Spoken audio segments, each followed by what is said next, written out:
गणनायकाय गणदैवताय गणाध्यक्षाय धीमहि गुणशरीराय गुणमण्डिताय गुणेशानाय धीमहि गुणातीताय गुणाधीशाय गुणप्रविष्टाय धीमहि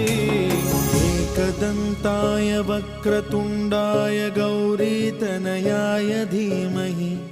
गजेशानाय भालचन्द्राय श्रीगणेशाय धीमहि एकदन्ताय